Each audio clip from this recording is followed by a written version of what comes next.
Hi, good morning, everyone.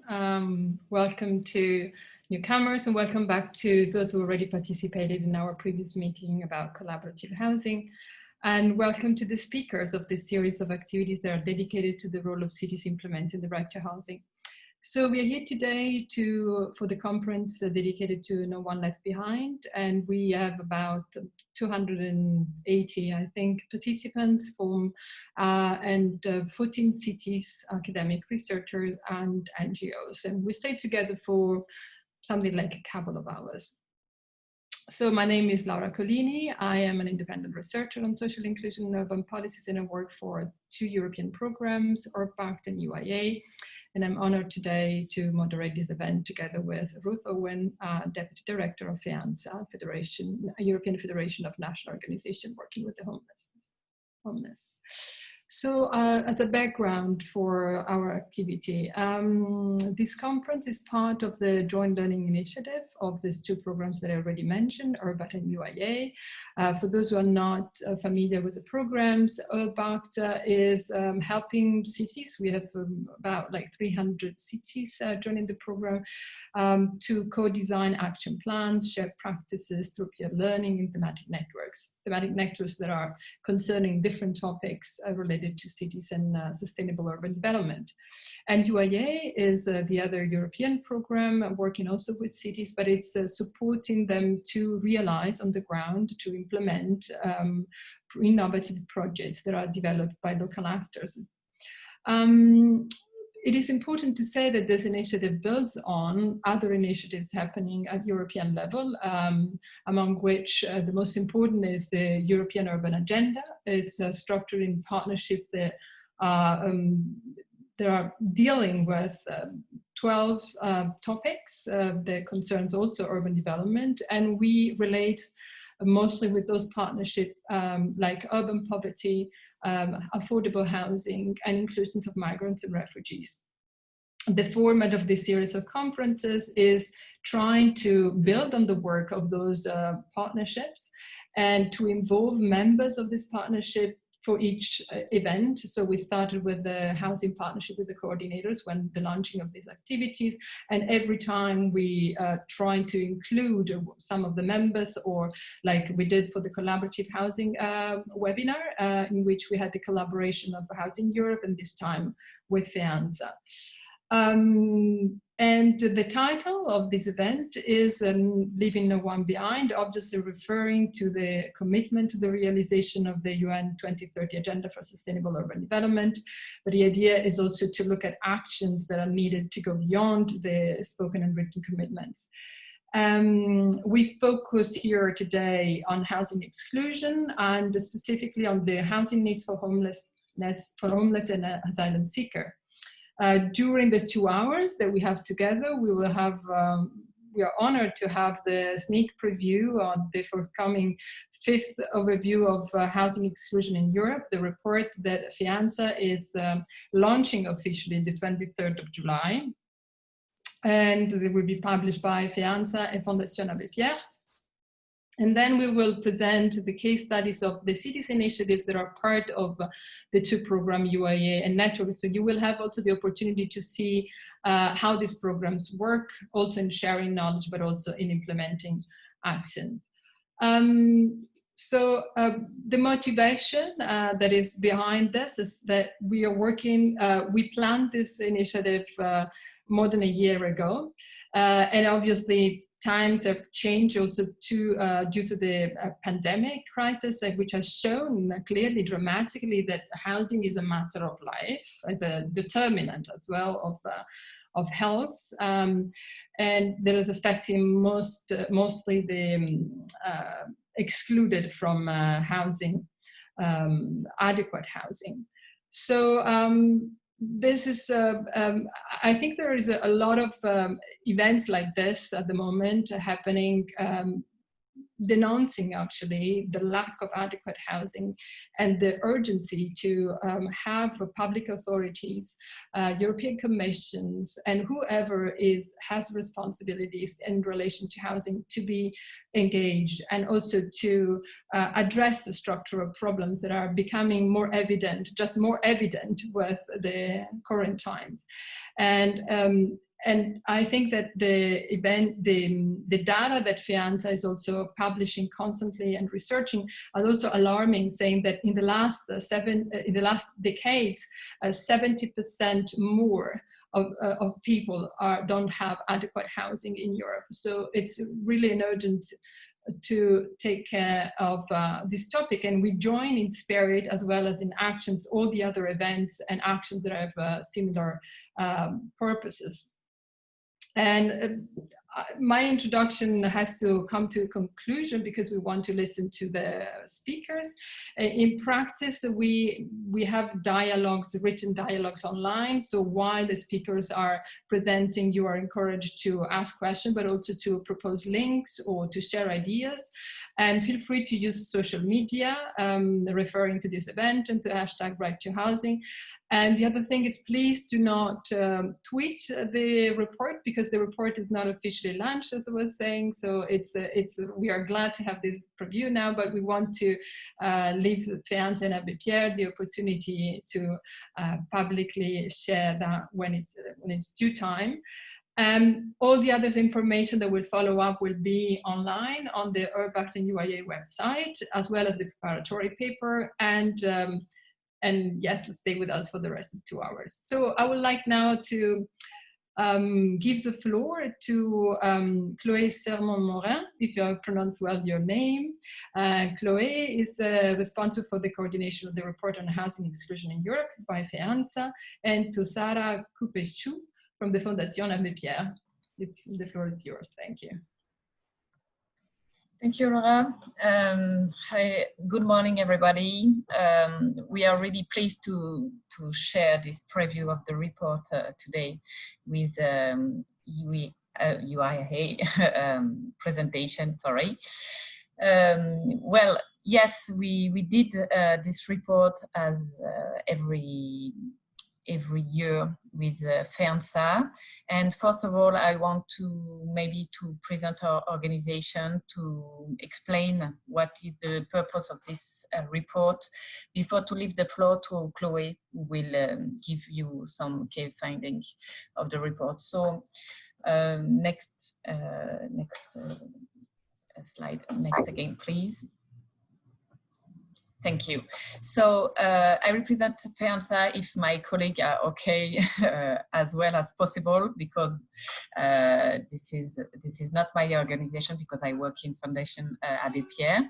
But FEANTSA is a European federation of organizations who are working with homelessness, on homelessness, and who work with 130 members all across Europe, and who are working on put an end to homelessness in Europe. And Fondation Abbé Pierre is a national foundation in France, well known, because Abbé Pierre was a well-known person in France and really loved by French people, who are working on housing exclusion more than just homelessness, and we are funding some organization on the ground to help vulnerable people, and we are also make advocacy with politicals. So it was important for us in Fondation Abbé Pierre to work on European issues, because we know that there is some decision at the European level that is done, which have impacts on national policies. So it was important for us to work with the European actors as FEANTSA, who have an expertise that we didn't have, and to produce a report as what we are doing in the national level to to have a better knowledge on housing exclusion and on homelessness. Next slide, please. So since 2015, we decided to produce this report, and the idea was to collect and to capitalize around the existing data on homelessness and housing exclusion in Europe, because there is no modelized data at this level. And it was important to put the light on this problem and to show to European institutions, national institutions, and local institutions that we have, even if we don't have modelized data, we can see a tendency, and the tendency was the increase of people in the street and in shelters in Europe. So we have two purposes with this report. So to capitalize in a single document existing data on homelessness and housing exclusion. We used only Eurostat at the beginning, but now we have more resources like local data and also OCDE data to show that the tendency is all over this information, and we can we can see how it's a phenomenon really important since last decades.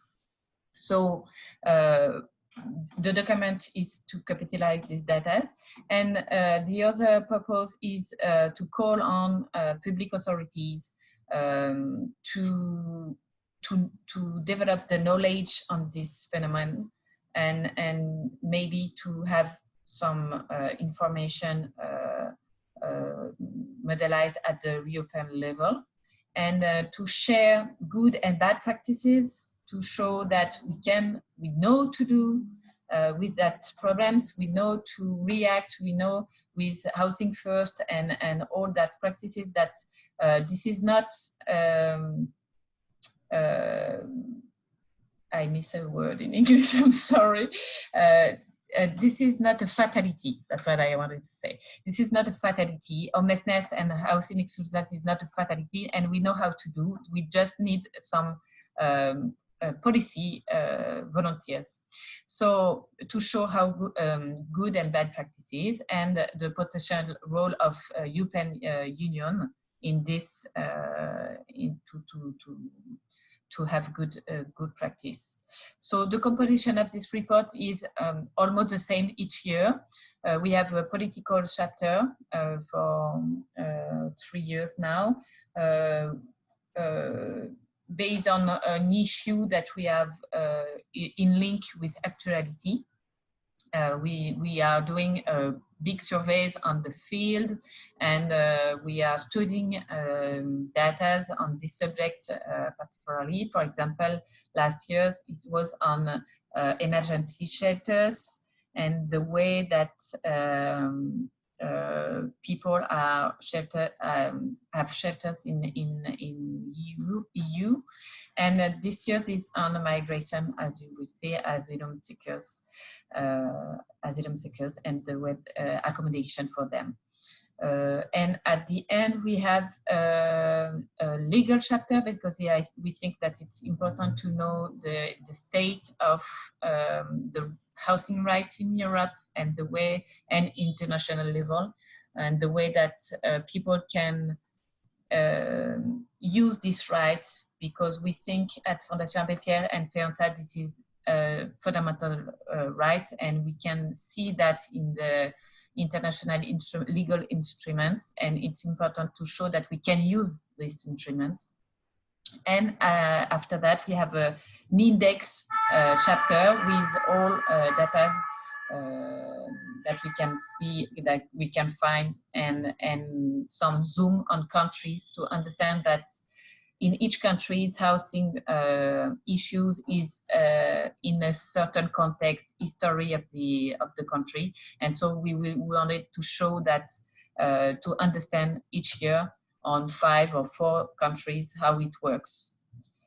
Well, after this introduction, I hope it was pretty clear. I will let the floor to Chloe to explain you the key finding of this year report. Thank you, Sarah. Thank you very much.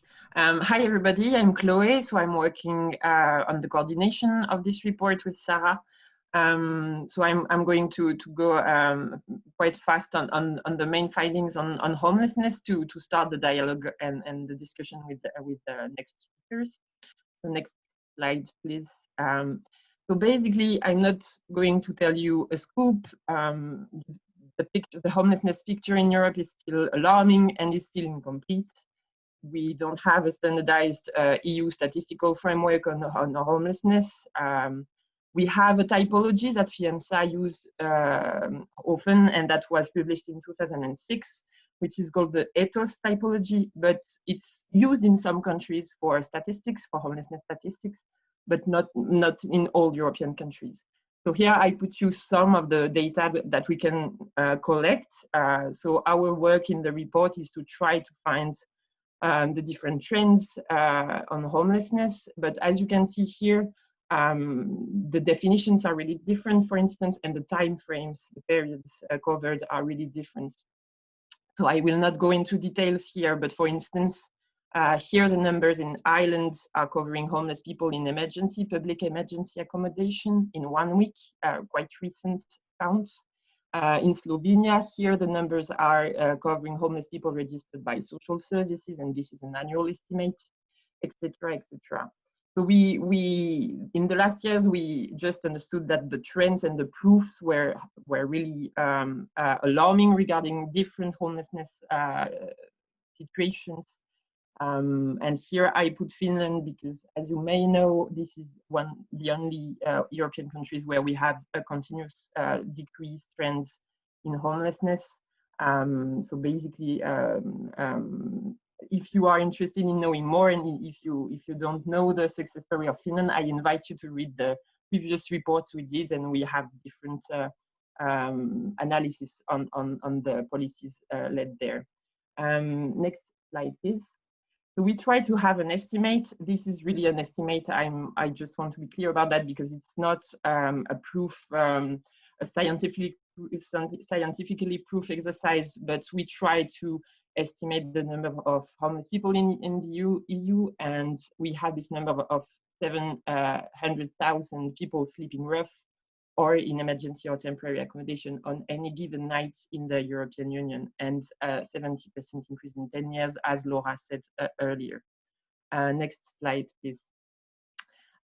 We also tried this year to, with data available, to understand who are homeless in the European Union today.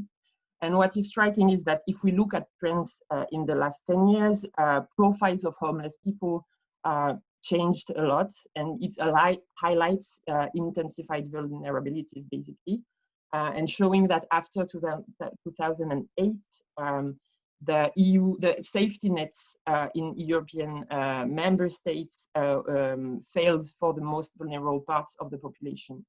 Next slide, please. And here we have data. We collected data on in different national contexts or local contexts.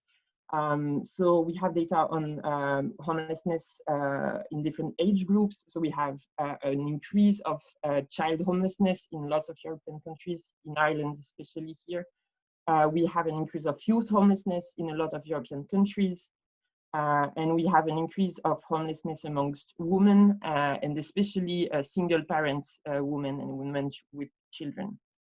Then we have an overrepresentation of homelessness among foreign nationals. Here we have data in Finland, in Barcelona, where half of homeless people are third country nationals.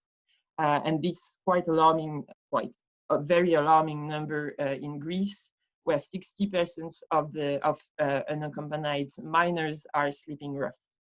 And we also have this really recent data from a Fundamental Rights Agency linking homelessness to youth homelessness and discrimination. And 1 in 5 LGBTIQ people experience homelessness in Europe today.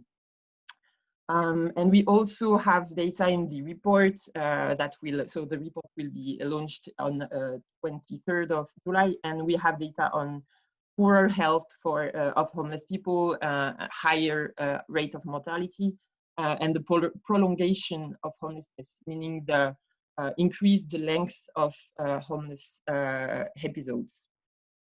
So basically, that says to us that services had to adapt to very different needs and specific needs with this diversification of profiles. Next slide, please.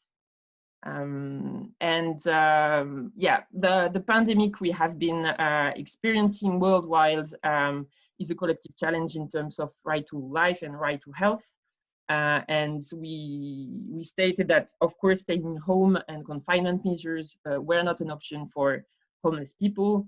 As Leila Nifara, the UN Special Rapporteur on Adequate Housing, said, housing has become the frontline defense against the coronavirus, and home has rarely been more of a life or death situation.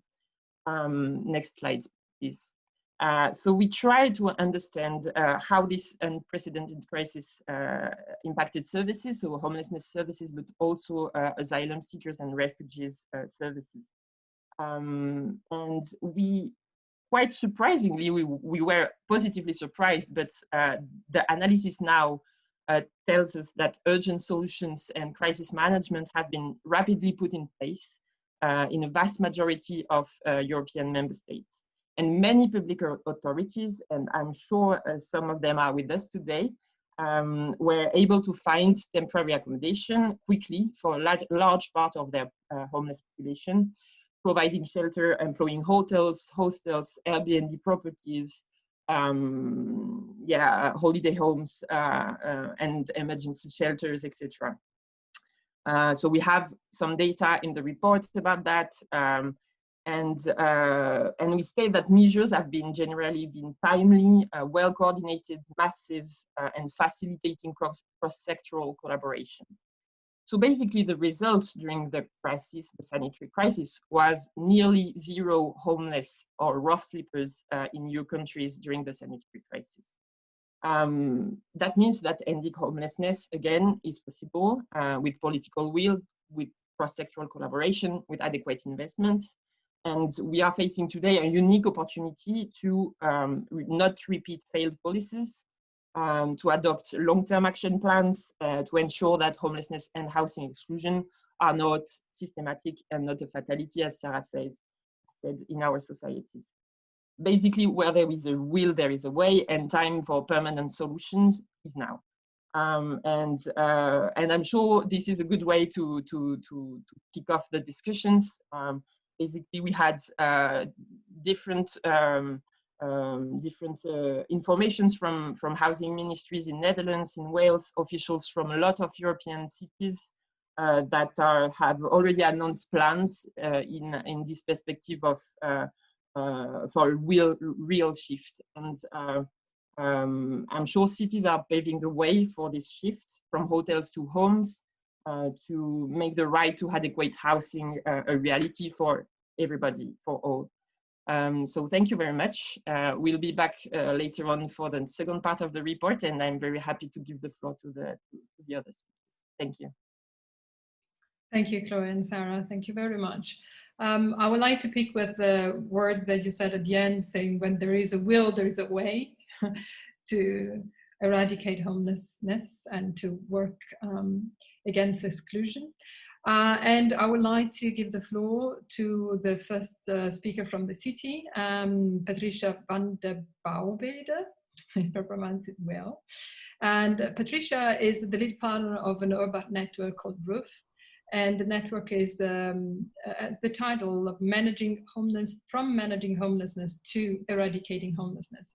And so we would like to hear from Patricia to know, this is a network that has started right now, and we also nurture this network, the creation of this network with different activities with URBACT and also with collaboration with FEANTSA. So I'm very, very glad that you have this opportunity to present this network. Patricia, give you the floor.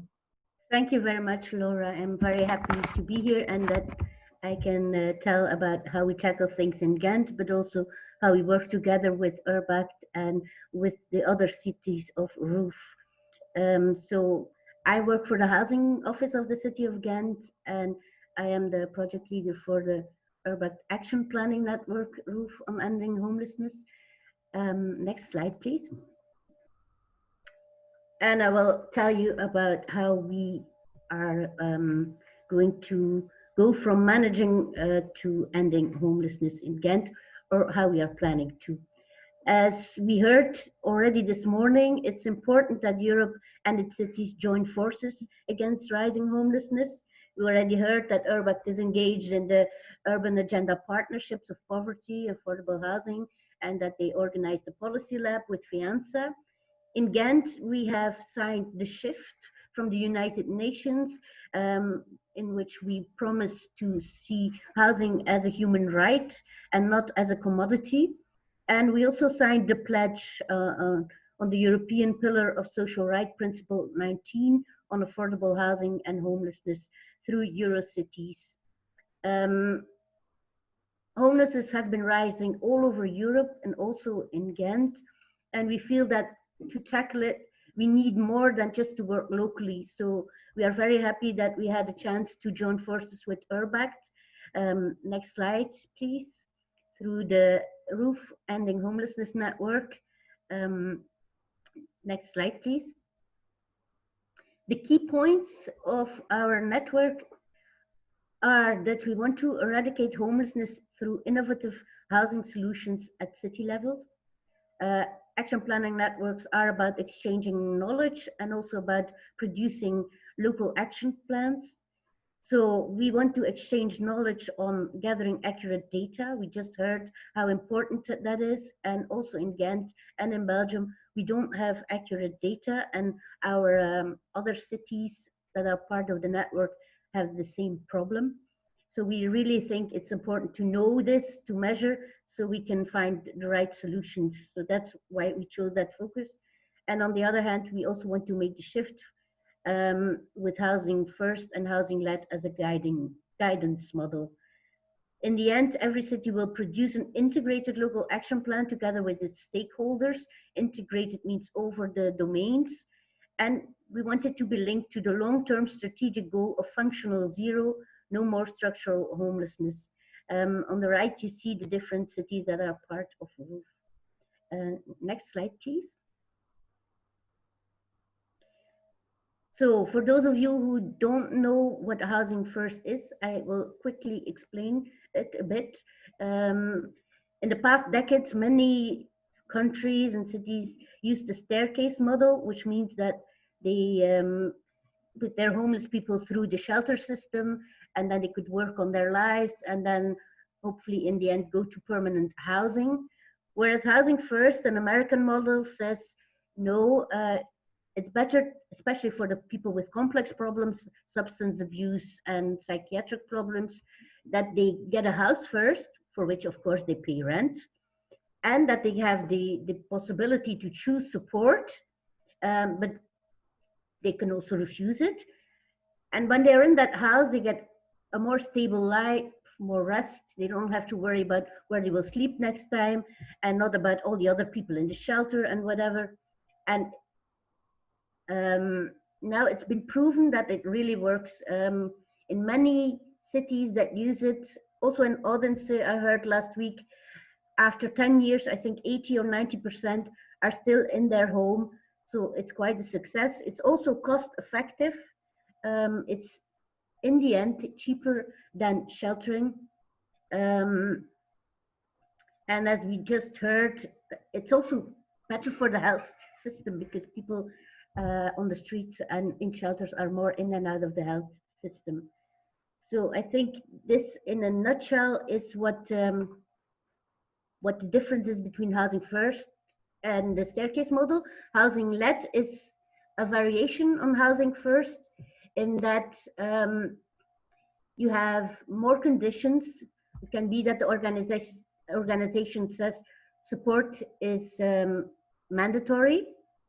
And also it can be that you look at more groups. Like in Finland, they don't only focus on the people with the substance abuse and the mental health problems, they also look at other groups of homeless people. Next slide, please. So how do we intend to tackle homelessness locally through housing solutions? Is what we want to do in Ghent. The challenges that we meet here are an inaccessible and unaffordable housing stock, a growing diversity among homeless people, societalization of residential social services, and also the migration issue, different legal status and rights. In Ghent, we have a big intra-European population, which poses a whole specific problem compared to people from outside of Europe. Next slide, please. So we want to go from managing homelessness in past policy to ending it. And that means that in the past, we focused more on the shelter system, but now we want to focus more on prevention and on sustainable permanent housing. Next slide, please. We want to do this through structural housing solutions. And by that, we mean two things, housing and social support and well-being, because we believe those two go hand in hand. Next slide, please. So on the prevention side, we made an integrated poverty reduction plan. We provide rental arrears mediation, and we provide support for people at key life moments that are predictive to homelessness, like when you leave the prison or when you turn 18. Those are examples. Next slide, please. So we focus on the prevention, but also on permanent housing, more affordable housing stock.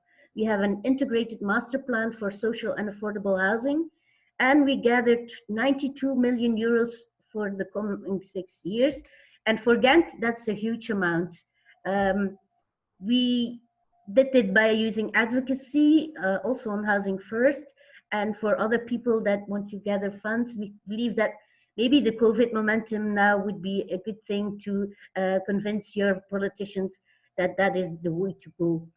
We focus on structural solutions, expanding rental housing stock for lowest incomes and families with children, and we also want to improve quality. We have an URBACT innovative action project on renovating bad quality housing of poor owners with recurring funds.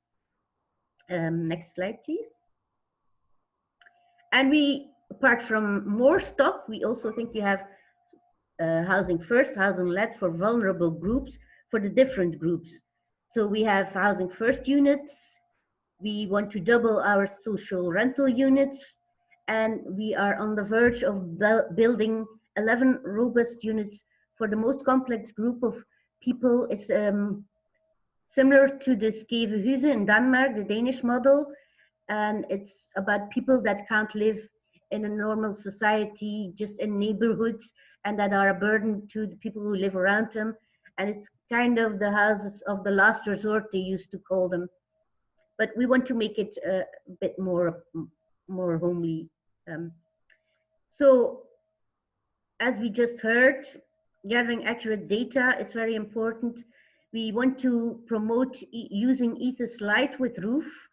Also within our network, we believe that the more cities use it, the more we can compare. Also on a national level in Belgium, our figures aren't all that comparable or all that great. We don't have figures on all the 6 categories. So Ghent will be having a point in time counting for homeless people in November this year for the first time. So this is already a result of Ruth. Next slide, please. As I said, housing and support go hand in hand. If you expand your stock, please also expand your support along with the stock. There's no use in expanding your stock for vulnerable groups and then not having the support to go with it. Then you won't be able to end your homelessness. Also, we maintain our outreaching services because that remains important. Next slide, please. So we focused on prevention and on permanent housing, but of course, The shelter system will always be there, maybe in not as big as it is now. And we want to optimize that shelter system for Ghent, and also the temporary housing. And apart from that, we want to provide solutions for migrants. We are now also preparing a brand new project, a shelter and orientation system for people without legal documents or with a precarious status, hopefully a 24-hour system that, so we can help people either find their way in Belgium or maybe go back home if that's better for them. This project has not been approved politically yet, so it's still a work in progress. We also have a post-mobile housing project for mainly intra-European migrants who live in mobile units, who are now in one place, and we are already helping them also to get their documents in order, also with the view to help them to permanent housing if possible. Next slide, please. So I think an important message of today is that you have to work on local, national, and European level. You have to be able to align the homelessness and the housing policy on a European level and on a national level and locally. You can do that by engaging your local stakeholders. In Ghent, we have a task force housing and sheltering, and we are also preparing the action plan housing solutions for homeless people with Ruth, together with all those stakeholders of the different sectors. And with Ruth, we are preparing an advocacy trajectory on a European level and also on a national level, because in the end, the national strategy is what is crucial. And that's what we need to work on. We will be doing the advocacy through storytelling, which is important if you do data gathering, also gather data about people, their stories, because that speaks more, and that way you will be able to convince more politicians, but also people in the field. And as I just said before, I think this is the time to use the COVID-19 momentum, especially to promote housing first. Thank you very much. Thank you very much, Patricia, for this very rich presentation and engaged presentation as well. Ghent, you will see in the link that we provided in the preparatory paper, is engaged in many different actions, also through taking the best, I would say, of all the European programs to move forward their agenda on housing. And you will find the links on the other project of UIA, project called Icarus, using revolving funds for low-income communities. Okay, so I will then open the floor to the other speakers and to the first panel that we have today. And we have 3 cities in the first panel with Mary McLelland from the city of Glasgow. And she speaks in the name of the cities but belonging to the project of Ruth, but also been part of other URBACT projects as well, called Urban Inclusion.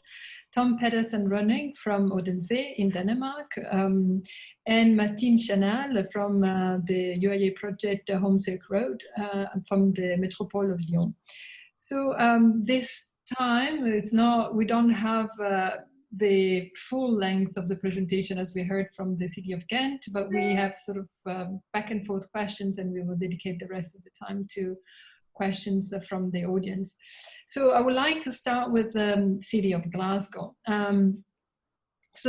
Glasgow is has a progressive legislation on homelessness, but still the city of Glasgow is facing major challenges on that topic, also because we know there is a tense housing market, there is a lack of publicly owned housing, but we know that the city, at least we know through this commitment in the Ruth network, that is there is a real task force and engagement to work towards tackling homelessness at city level.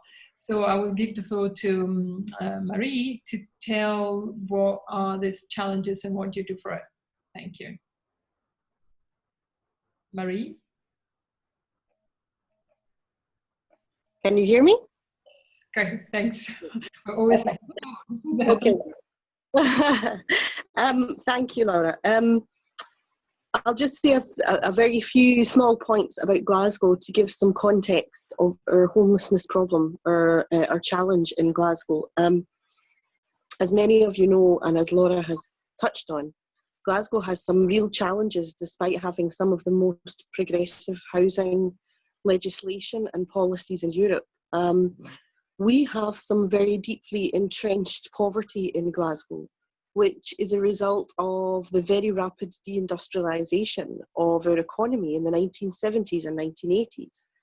And as a result of that, we were left with this legacy of huge health problems, unemployment, issues with incarceration, and also one of the problems that's still very complex and relevant today, and that is people with very complex needs, in particular issues around substance abuse and drug addiction. As Laura also mentioned, we have no housing stock in Glasgow, so our infrastructure does not lend itself well to us providing support to the homelessness, for the homelessness challenge, when we actually don't control any housing stock. And this was due to a political decision in the early 2000s to transfer all publicly owned housing to community-based housing associations in the city. So it's very difficult for us when we have statutory responsibility to deliver homelessness services to do that effectively when we actually don't have any housing stock. One of the other key challenges that we have, so despite this really strong legislation, this very progressive legislation, one of the issues that we have in Glasgow and in the whole of Scotland is that our welfare and benefit system is actually reserved for Westminster. So the London government control, the UK government control that aspect of financing people who are very, very vulnerable. And with changes to that welfare in recent years, it's become much more difficult to access. And it's also become more punitive. So people are sanctioned, or their money, their finances are stopped a lot more easily than they used to be. So these key points, the deindustrialisation, the lack of housing stock and infrastructure, and the fact that some of the policies are controlled by the UK government, means that our systematic challenges with homelessness over the years has been very, very difficult to change. But what we have done in Glasgow is we've introduced a rapid rehousing transition plan. And part of that plan is to really upscale the housing first model. We have around 100 housing first tenants in Glasgow at the moment. We have around a 94% success rate. But what we want to do through our transition plan is increase those places on the Housing First programme to 600 by 2024. What we also want to do is, and what we are doing, is working very intensively with the 67 housing associations that we have in the city to make sure there's an appropriate framework in place for them to deliver places for Housing First clients. We want to work with them to increase that to 4,000 places that they will have available. So we have very good relationships with the infrastructure in the city that we don't control. We have a very strong homelessness network who is a member of FEANTSA. And we also have very strong political and national support, both at legislation level and policy level in Scotland.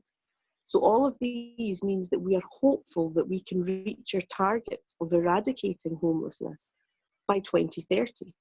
What Ruth Network has done for us is mean we can totally look at this through a new prism. I work in economic development. I'm not a housing expert. And what Ruth has allowed us to do is to link different departments within the municipality, so homelessness, economic development, and also our Centre for Civic Innovation, to look at homelessness in a new way.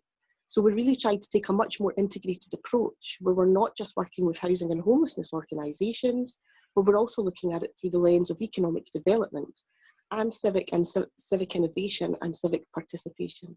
So Ruth has really given us that opportunity to maybe look at some of the other complex challenges we have in Glasgow around homelessness. Thank you. Thank you a lot. Thank you a lot, and also for making the linkages with local policies and welfare policies at national level is a very crucial point. So thanks, Marie, for that. And then I will ask Tom from Odense in Denmark. They have experience as a city to implement housing first, if I'm not mistaken, from 2009. And so you can tell us, what does it mean on the ground? What are the effects of implementing this policy? Thanks. Thank you. Thank you. First of all, I would think that there is this interest that what we're doing in Odense that somebody else wants to hear about it. It's very, very nice. But secondly, Odense, just to make a perspective, is a Danish city with just over 200,000 inhabitants. We have been working with Housing First for the last 10 years in the homeless area. Housing First was introduced in Denmark as a part of a national plan to reduce the number of homeless people. For us, Housing First is not a method, but a holistic thinking for everyone in the municipality or NGOs working with homelessness. And it had an effect in Odense. The homelessness in the period 2009 to 2019 has been reduced by 40%, where at the national level, in the same period, it has increased 29%. We in our city are so privileged that it had been possible to provide ordinary rental housing on normal terms to the now former homeless. During the period 2011 to 2018, we have given nearly 500 homeless their own apartment, and today 87% of them still have their own apartment. It's also important to say that Housing First is not just providing a home, but a home with relevant individual support.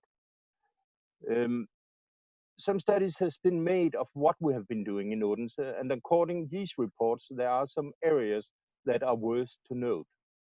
Together with the housing associations, we have built a very well-functioning system to allocate suitable housing. We work closely with the landlords in terms of thinking on homelessness prevention and maintaining the apartments. We work with the basic thinking that there should be room for everyone in Odense, both in residential areas, but also in the city spaces. We offer all homeless persons a suitable apartment, which means there's no one we think is too bad functioning to get an apartment. The experience today is that we cannot predict who is retaining and who is losing the offered apartment. But after 10 years of working with Housing First, we also acknowledge that we have some challenges. We are constantly getting new colleagues and new stakeholders in the city. We haven't been good enough to introduce the Housing First, and then we're challenged on everyone has ownership of this approach. We have taken for granted that all homeless people we place in an apartment receive the relevant individual support, but they probably did not receive all of them. In the last 10 years, we haven't investigated enough to gather knowledge about the reasons why citizens become homeless. In future, can we still provide apartments that homeless people can afford to live in? So we have to develop a greater degree of sustainability in relation to our work based on Housing First. Thank you once more. Thank you. Thank you very much, Tom. And I'm not commenting on this presentation, and I pass the word to Lyon Métropole, to Martine Chanal. She's not going to talk about housing policies or approach as we heard until now, but she's going to specifically cover the UIA project Home Silk Road, which is a more complex project, not only dealing with homelessness. So please, Martine, the floor is yours. Hey, thank you very much to give the opportunity to speak about our strategy. We will speak both Housing First and UIA, of course, but it's the same topic, I think, and I will give the floor to my colleague Judith for the UIA. First, in France, I think it's important to say that we have a national policy to fight homelessness for the implementation of 2 programs for local authorities, Un chez soi for people with mental health issues and complex needs, and of course Logement d'abord to quickly implement the principle of housing first in some local areas and for a broad public. So we begin in this policy. It's from 2 years now, but the Metropole of Lyon has led action on this policy at the local level with a social housing provider and the Housing First European Hub, and it's important to say that. For information, the Metropole de Lyon brings together 59 cities, and we are 1.3 billion inhabitants. So it has almost all the relevant skills to take homelessness. So it's a big strategy for us. Yes, for figures now, it's important to remember that we have 70,000 applying for housing, and we allocate only 9,000 each year, so it's a big tension. And for homelessness, you can see the figure on the screen. So it's not. We have a lot of job with that. We have 3 pillars to implement our policy: increase the supply of affordable housing, of course, try new models of social support, and change strategy management and professional practice. But this target, I think it's important that we are looking for financial innovation to make the shift for scaling up the housing first model, and we are working with European banks, so with Ruth. And we can speak about UIA now because we have different category of people in terms of homelessness, those with housing rights and those with incomplete rights. Sarah and Chloe said before, and the Home Silk Road project is about people with incomplete rights. So Judith can speak a little. Oh, so good morning. I'm going to talk about the Home Silk Road project. It's part of the metropolitan strategy. So the goal of the project is to work with people, as we say in French, with no housing rights. Basically, it's migrants, so they have no administrative status and they basically have no right to housing. So they cannot have access to traditional forms of housing. They cannot work and they have complex needs. So the goal of the project is to find a new way to help those people. So in terms of housing, but also of we give them not really employment opportunities, but inclusion opportunities that are a bit different from what we used to do. So the idea for those people is to use transitional solutions with temporary urbanism. So in places that are meant to be refurbished or destroyed for maybe 2 years. And these people have an unstable situation, but we also think that those people have values, and we put them at the heart of the city instead of putting them in the suburbs or really far away from the center. And we want to demonstrate that they have a societal and economic value, and they can bring something to us that are not just people we need to take care of. So it's a brownfield. The building you see that will be refurbished in the project. So in the meantime, we provide immediate residence at the site, and these homeless families, we have 21 families. They have a modular housing solutions that will be implemented shortly on the site.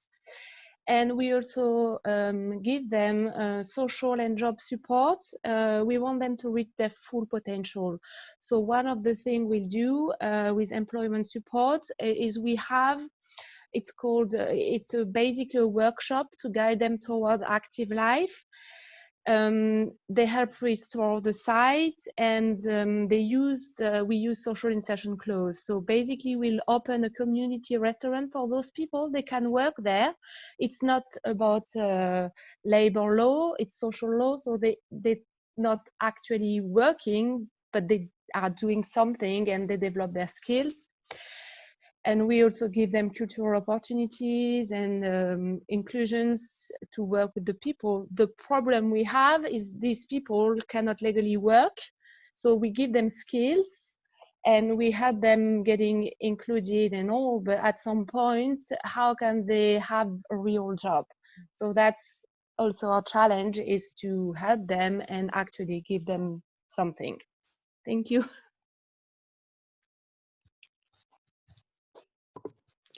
Thank you both. I think we are bombarding people with a lot of information. I'm aware this is highly interesting and it's very complex also to deliver this kind of messages in such a short time. So thank you all for your effort.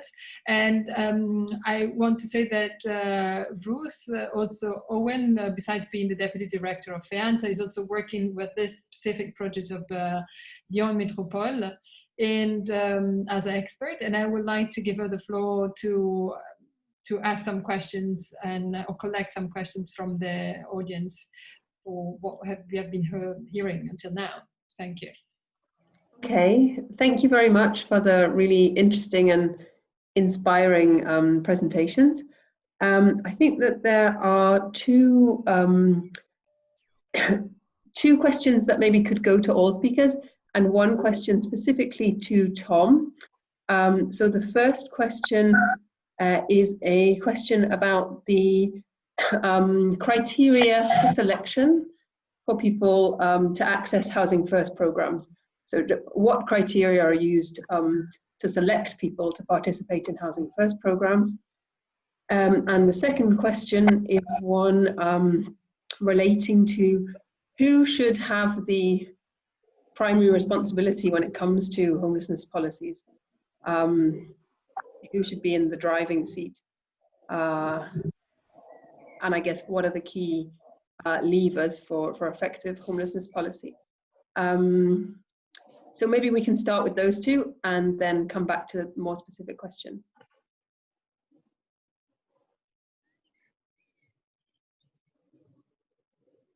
Is there anyone who would like to jump in on the eligibility? Okay, I can ask a question. I can say something concerning who's getting an apartment, who's in the target group. All homeless in Odense is in the target group for getting a Housing First apartment. And what we have to realize is that Housing First really shows how much own house gives you. And a lot of the people which we gave a house, we wouldn't have been giving in a house for 15 years ago. But to be honest, we can't predict who is having the apartment and keeping the apartment. So everybody get an apartment. Thank you. I mean, I think because we are quite short on time, it's just probably the response is similar from all the cities, because it's really one of the key defining characteristics of Housing First is that you move away from an approach which says, you know, these people are complicated, they won't manage in a house, we have to get them ready for a house, to actually housing is a right, let's start with the house and address other things from there. We can say, okay, Ruth, and we can say even because we now gave 500 persons an apartment and we follow their story and we didn't make this kind of choices, you should have, you shouldn't have. And we can see that 87% of them keep the apartment. And the reason why they lose apartments is something that like family, all that kind of stuff that goes on, like the rest of us living in the society. Okay, thanks. And so then the next question was about the who should be primarily responsible for homelessness policies. Is there anyone who would like to jump in on that question? Can I make a comment? Can I make a comment from a Glasgow perspective? Sure. It's very important that the local authority, in partnership with other organisations, are in the driving seat for homelessness. For Scotland, as with many other EU countries, we have very diverse challenges with homelessness between city-based urban homelessness and rural homelessness. So sometimes the one-size-fits-all policies are not adequate. So we have to take it from a city perspective. We have the highest proportion of rough sleepers, for example, and we have people coming from outside of the city to access services or to rough sleep in the city. So for us, having the local authorities in the driving seat is critical. They need the national support. They need the national government to provide the ecosystem, the policy, the legislation to allow them to do what they need to do to eradicate homelessness. Okay, thank you. So I think it's very much a multi-level governance situation, and local authorities need to be in the driving seat, but also not abandoned by or put into an impossible situation by national.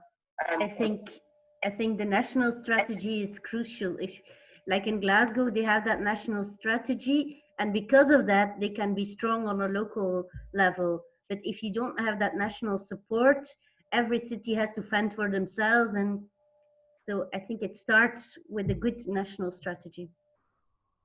Okay, thank you.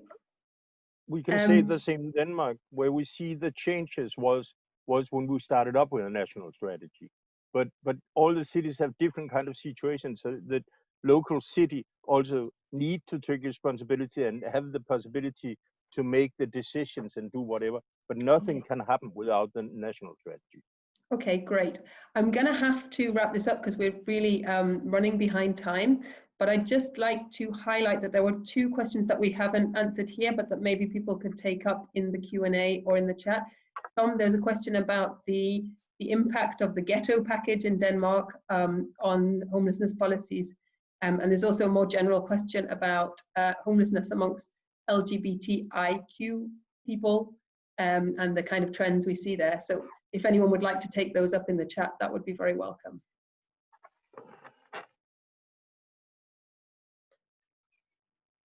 Laura, I'll hand back over to you. Yeah, thank you very much. Right, I think there has been very, very rich discussion, so I suppose that what Ruth was saying, continue to have this exchange through the Q&A.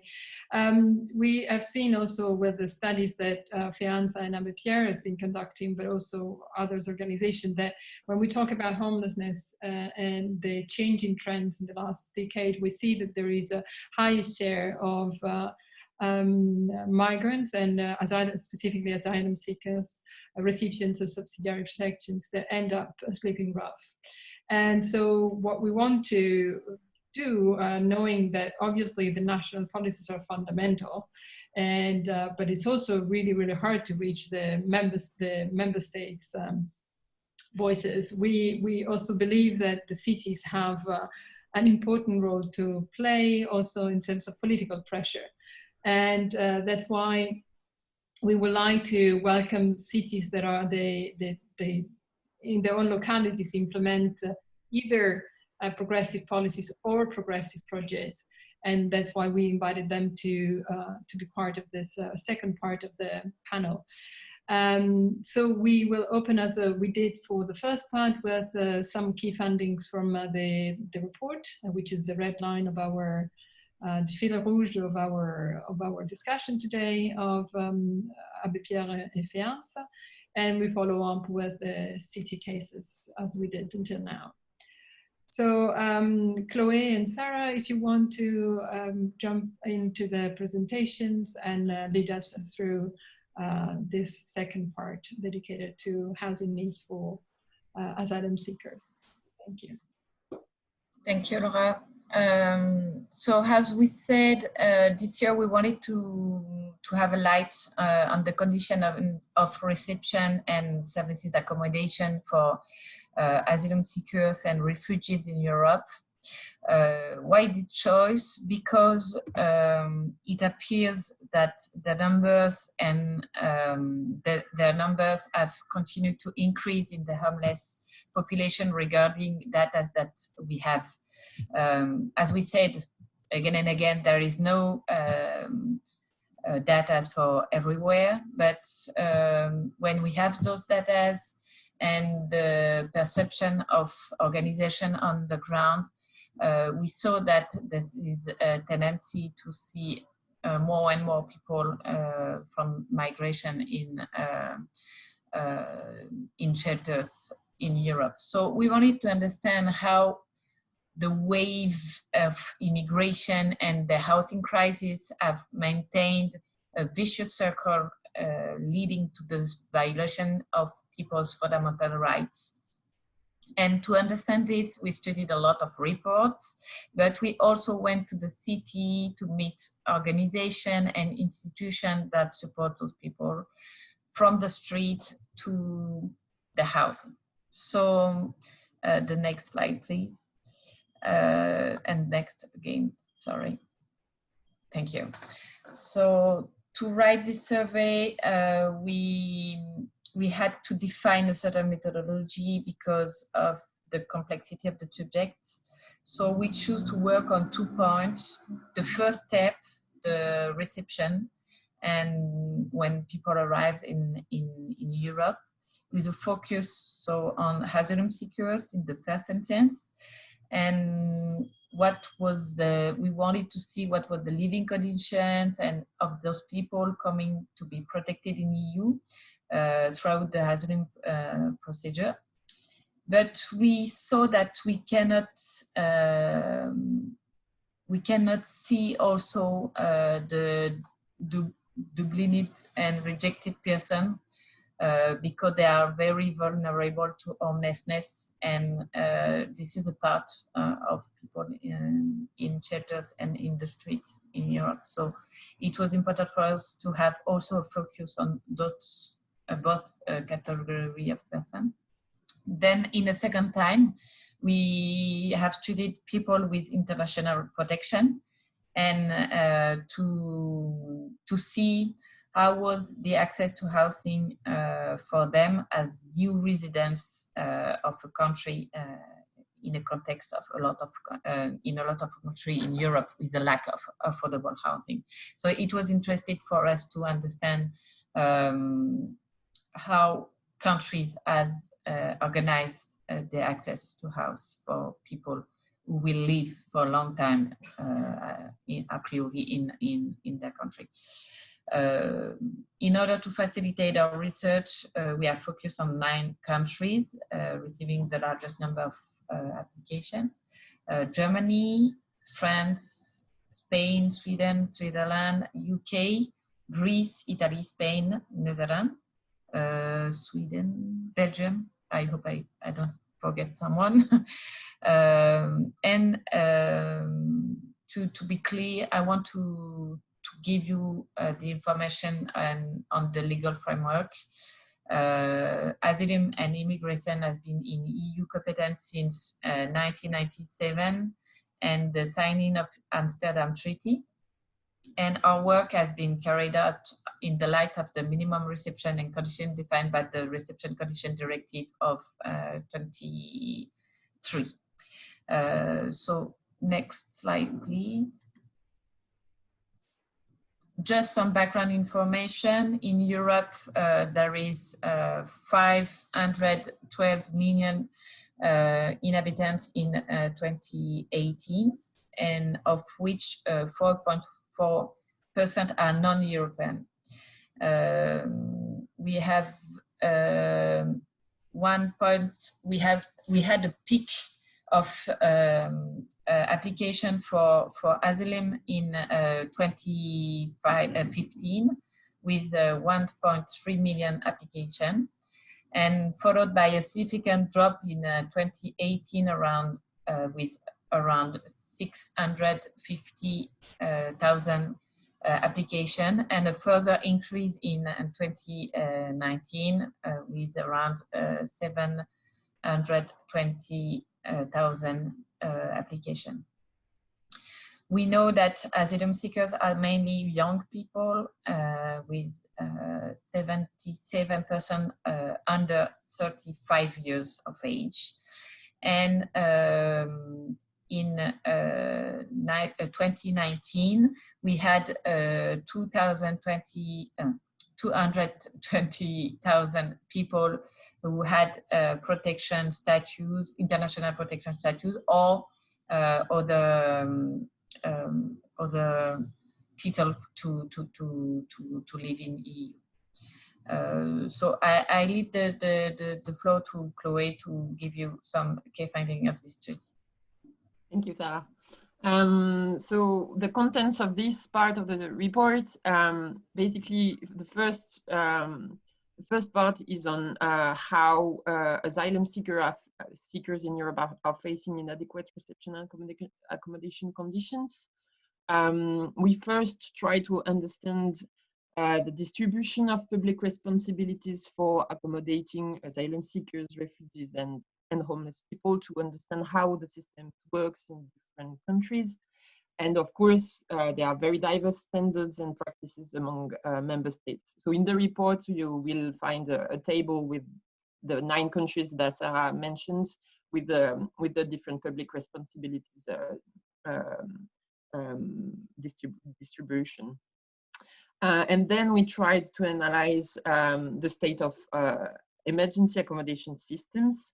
And basically, we found that those systems are outdated and unsuitable because of different factors. First of all, we have this unequal distribution of asylum seekers between member states, of course. For instance, we have, of course, South European countries, Greece, Italy, and Spain, where asylum applications were really high in the last years. And for instance, the number in Spain is really, really striking.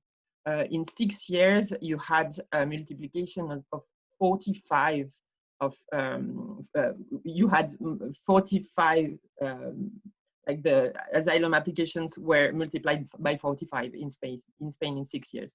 So basically, this put a lot of pressure on those countries that were not prepared for accommodating in a dignified way the people coming in.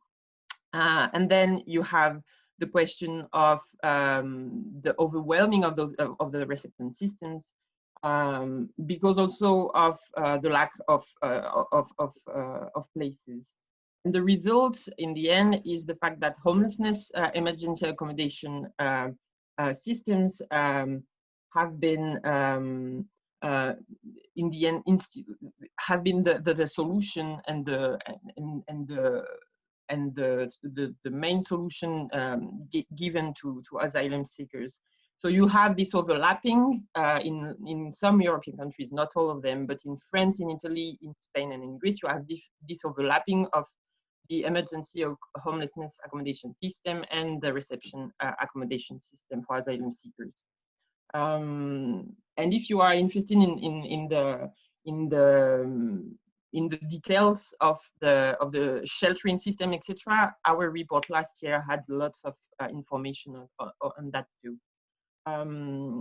So basically, for instance, we have a number from a study in Catalonia from CDOB, where they found that 27% of surveyed asylum seekers had already had to sleep rough, and 24% of them lost their housing at least once for economic reasons. And this is a very local data, but we have this kind of data in other local contexts. Yeah, and then we have, I will pass through the main parts we had here, the fact that access to dignified housing conditions are hindered by the abuses of the Dublin regulation and by a tightening up of national legislation, as was the case in Italy under the Salvini decrees.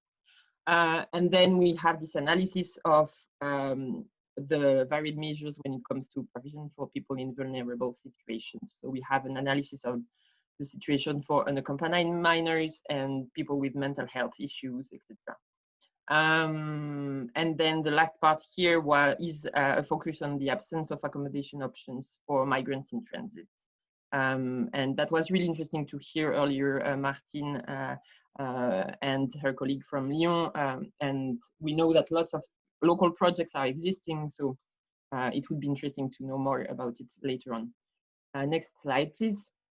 And then we have the second part of this chapter, which is on the difficulties that beneficiaries of international protection face in accessing housing.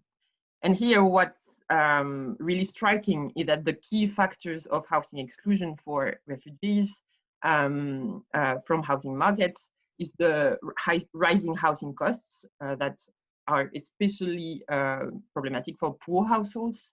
And there we have lots of data in our annual index on housing exclusion in Europe.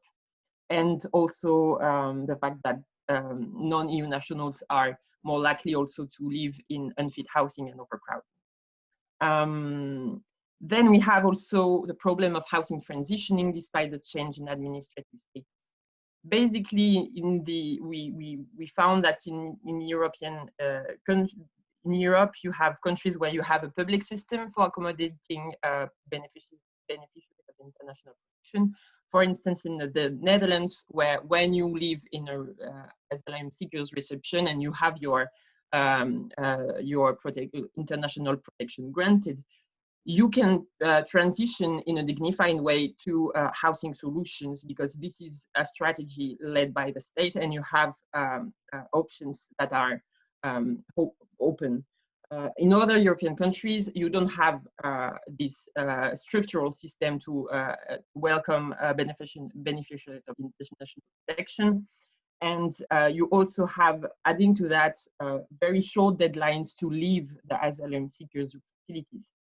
For instance, in the UK, where you have 28 days to leave the asylum seekers facilities when you are granted protection. And this is a huge factor of homelessness among this population. And this leads also to the escalation of barriers in accessing housing for people under international protection. So administrative barriers, it can be the fact that permit residence, for instance, if you have a 6-month permit residence in Spain, you will not find any landlord that will be renting to you, because it will be a 3-year contract, etc. And you have lots of different administrative barriers in different European countries. So we have a little analysis of that in the report. You also have the financial barrier, as I told already, and you also have the social discrimination and racial discrimination on housing markets, which is a huge problem. You have, for instance, data from Germany, where you have 1/3 of people with a migrant background discriminated on basis of the origin when they rent or buy. And in France also, you have studies that highlight that 87% of private landlords racially discriminate when they rent out, which is huge. And which is, I think, when we think of solutions, when we have to house and help in the access to housing for this population, we have to think that housing market is not the same when you are with a migrant background but then not with a migration background. And those difficulties have to be integrated in the way we think solutions. Next slide and last one, please. So basically, just a broad conclusion. We decided not to speak about a migration crisis, because this is basically a reception crisis. We have a shortage of places. We have undignified reception conditions. And this is because a housing market that is not affordable for all and not accessible for all. This is also because of political decisions, and the predominant approach in European countries today is still focusing on managing migration flows rather than a process based on fundamental rights and looking after the essential needs of people seeking protection. So basically, we state that everyone has the right to shelter and dignified support regardless of their administrative status, because this is a human right. And quality accommodation, it means dignity, decency, safety, and the respect for private and family life. Next and last slide, please. Thank you very much. So just to let you know that the report will be launched on 23rd of July. It will be an online webinar, and we'll send out invitations. It will be public, so please come. And then it will be our pleasure to have a discussion about it. Thank you very much. Indeed, very much. Thank you for sharing this with us, Chloe and Sarah. It's very, very important piece of work, especially these days, really, to have such a good overview of the complexities and the forms of the exclusions that are perpetuated in different contexts and in different countries according to laws, and that are not necessarily all known to everyone. And so thank you very much for this. And I give the floor to Athens, the city of Athens, represented here by Antigone Cottadini. And Athens is quite an interesting case, we thought, also because internationally was very active with the Eurocities campaign and Solidarity Cities, also active in the urban agenda of inclusion of migrants and refugees.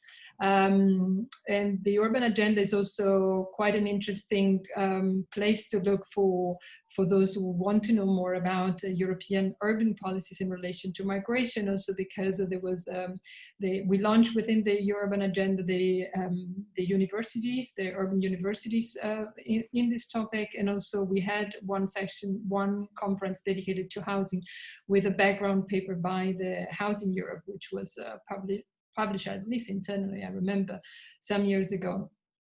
So the case of Athens is not the city of Athens, is not the national Greek policies that we are discussing today. We focus specifically on a project that is funded by the UIA and is called Curing the Limbo. And Antigone, thank you for giving us your time to present it.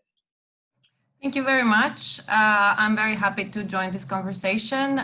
We were indeed in Athens. We were in 2015 when the refugee crisis started. The city was totally unprepared for what was about to follow, and so we faced a lot of challenges. I'm going to focus today on Curing the Limbo, which is a project financed by UIA for the integration of refugees. Next slide, please.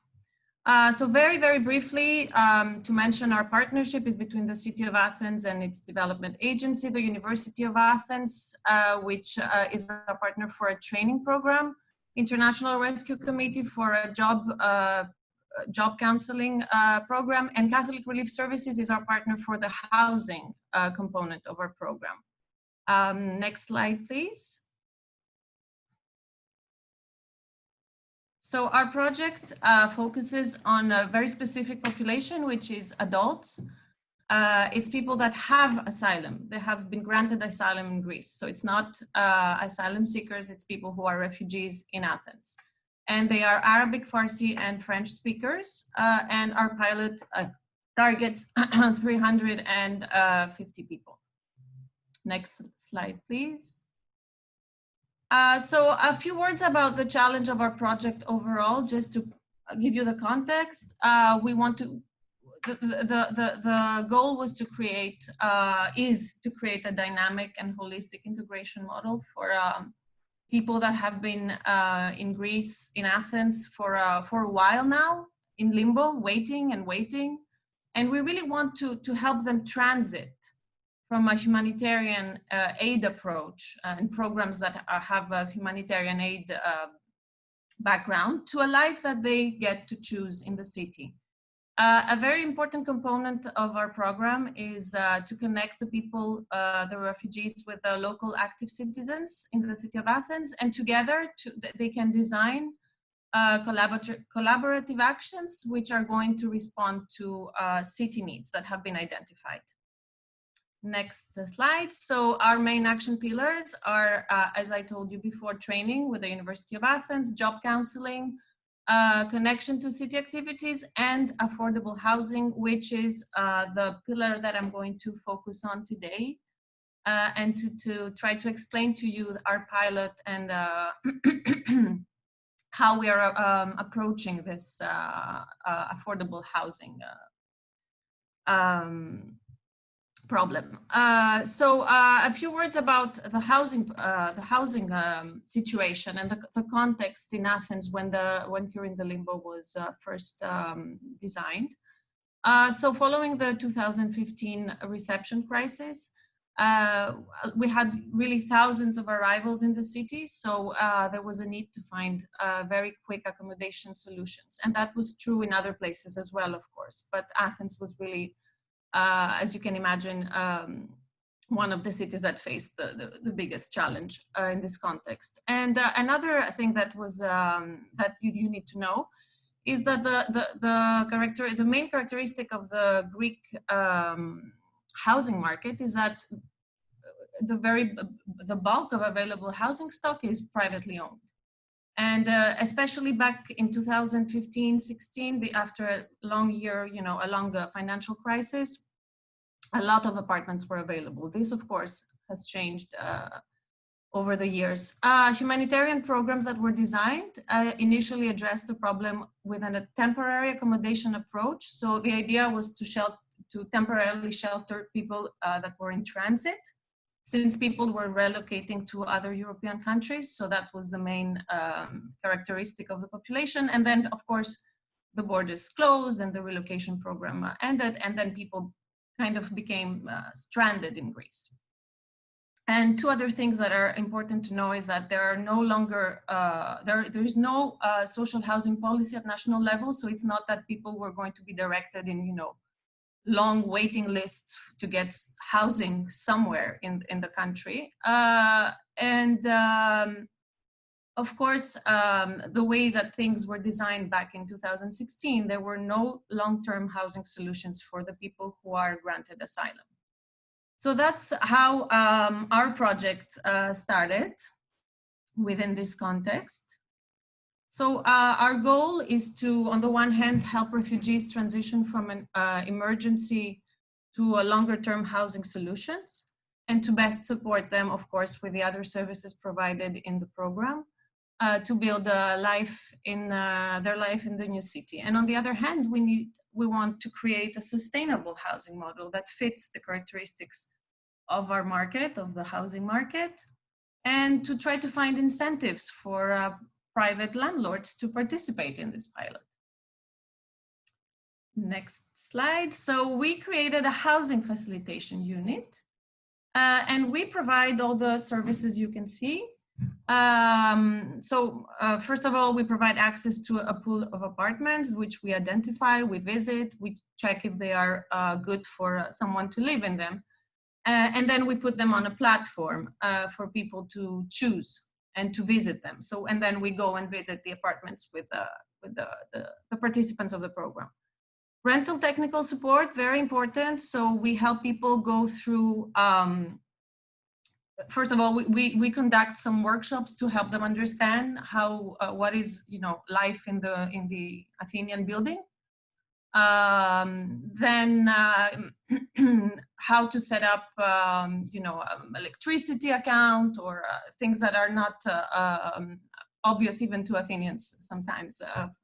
So a lot of technical support and on the lease, of course, how to sign a lease agreement, which they sign in their name, as opposed to emergency programs where the lease was signed by organizations or municipalities.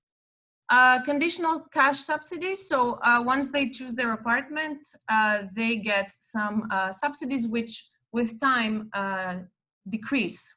And in parallel with all the other support they get from the program, the goal is for them to be able to sustain and to afford the apartment. So it's a cash subsidy that has an expiration date, and they know this from the beginning. So for 1 year, they have the challenge to be able to overcome, to be able to afford the apartment on their own, and to find a way to understand how to do this, and to for example, we also provide household finance planning support. So we help them do this household finance plan in order to be able to understand what the financial obligations will be. We also support them through bureaucracy, e-banking, bank accounts. Bank accounts have, it's something very small, but very, very crucial. Some people can't open a bank account. So supporting them through bureaucracy is also has shown to be very helpful. Neighborhood integration is also something that we started about 6 months ago. So we connect them with local people in the neighborhood, or with volunteers in order to practice Greek, to get to know the neighborhood. And of course, legal support is provided to both the participants, the refugees, and the owners if needed. So we are a mediator, basically, who really helps people transit from one system to, from emergency support to independence, roughly speaking. And our goal is to become a social rental agency. That's our housing facilitation unit is slowly turning into a social rental agency. Next slide, please. So lessons learned so far. Our project is, we still have a year ahead, and that's where we're really going to know if our model worked. But so far, we can say that having, you know, being a pilot and having the opportunity to spend all this time, we conducted, you know, assessments for best practices worldwide, and also a needs assessment for the needs of the population itself. So it really helped us tailor our support, because we got to understand the needs of the population much better. Mediation has proven to be very, very useful because both sides feel more comfortable, there's trust, and that way they can carry on their, let's say, collaboration after we leave. Providing technical support, as I mentioned before, the fact that they understand the pathway to rental, to the housing market in Athens, makes them kind of take ownership of the solution. So this has also been very, very positive, the feedback we get. The holistic approach of the program, of course, is something that help us understand, you know, how we can further support them and better support them to be able to become more independent and sustain the apartment. On the other hand, for the owners, we had some incentives we thought of. They didn't like giving some money ahead in order for them to lower the rent, but these things didn't really work. I mean, they need more radical incentives, such as, you know, tax breaks or things that we weren't able to provide in the program. And something also very positive is that in the meantime, about a year ago, a national program started called ILIOS, National Integration Program, which got feedback from Curing the Limbo in order to design the integration approach. Next slide, please.